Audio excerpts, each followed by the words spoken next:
Good evening দোস্ত, আমি সামিরুল ছোটেডার। আজকে 15 সেপ্টেম্বর, চলুন মার্কেট করি। আজকে মার্কেট প্রায় ফ্ল্যাট ওপেন হয়েছে, তারপরে একটু ডাউন সাইড আসার পরে একটু ছোট্ট একটু পুল ব্যাক দেওয়ার পরে মার্কেট অলমোস্ট প্রায় এই জন্যই মার্কেট কাল থেকে ঘুরপাক খাচ্ছে। আজকেও মার্কেট দেখতে পাচ্ছেন সাইডওয়েজ মার্কেট ছিল, তবু আজকে মার্কেট একটু সেল সাইড হয়েছে, বাই সাইড হয়েছে। তো চলুন কোন কোন ক্যান্ডেল কোথায় তৈরি হয়েছে সেগুলোই দেখব। সর্বপ্রথম দেখব আমরা সেল সাইড ক্যান্ডেল। আপনি যদি সর্বপ্রথম ফলো করেন তাহলে মার্কেট সকালবেলায় একটু মার্কেট পড়ার পরে একটু পুল ব্যাক নিয়েছে, তারপরে এই জন্য একটা sell side market doji candle তৈরি করেছে। ডজি ক্যান্ডেল তৈরি করার পরে দেখতে পাচ্ছেন একটা বড় ক্যান্ডেল মার্কেটে ফল হয়েছে। এই জন্যই যেহেতু একটা সাপোর্ট ছিল, সাপোর্টটাকে মার্কেট রিসপেক্ট করেছে। তারপর দেখতে পাচ্ছেন এখানে একটা হ্যামার ক্যান্ডেল বানিয়ে একটা বুলিশ ক্যান্ডেল বানিয়েছে, তারপরে মার্কেট আবার রওনা দেয় উপর ছুমু।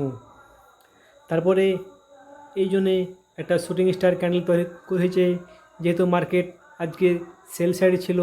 এই শুটিং স্টার ক্যান্ডেল তৈরি করার পরে মার্কেট আবার একটু না ভালোই ডাউনে এসেছে। আজকে মার্কেট 3 জায়গাতে ট্রেড নেওয়ার মতো ক্যান্ডেল তৈরি করেছে।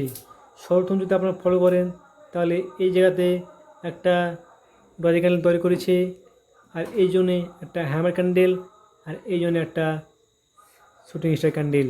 আজকে সারাদিনের মধ্যে 3টে ক্যান্ডেলই ট্রেড নেওয়ার মতো ছিল। চলুন দেখি বড় টাইম ফ্রেম করে। তো চলে এসেছি আমরা ডেল টাইম ফ্রেমে। দেখতেই পাচ্ছেন মার্কেট একটা ডাব্লু প্যাটার্ন বানিয়েছে, আর এই জন্যে একটা ভালো করে দেখুন একটা সাপোর্ট আমি ড্র করেছি। সেই সাপোর্টে মার্কেট আজকে অলমোস্ট সেই জায়গাতেই খাড়া হয়েছে। একটা ডাব্লু প্যাটার্ন হচ্ছে, এটা বুলিশ প্যাটার্ন, কিন্তু একটা জিনিস আপনারা ফলো করবেন, এই যে জন্য দেখুন ভালো করে এইসব ক্যান্ডেলগুলো বুলিশ ক্যান্ডেল তো, কিন্তু ভালো মতন বুলিশ নয়। এই ক্যান্ডেলগুলো বুলিশ, এগুলো আপনারা দেখেন তাহলে বুঝতে পারবেন। মার্কেট যাচ্ছে তো উপরে, কিন্তু মার্কেটে বাইরেরা নেই। আমি আশা করছি এই যে সাপোর্ট, এই সাপোর্টটা নাহলে এই সাপোর্ট থেকে মার্কেট হয়তো কারেকশন আসতে পারে। তবে ট্রেড করার আগে আপনারা নিজে অ্যানালাইজ করবেন, নিজে ট্রেড করবেন। ধন্যবাদ।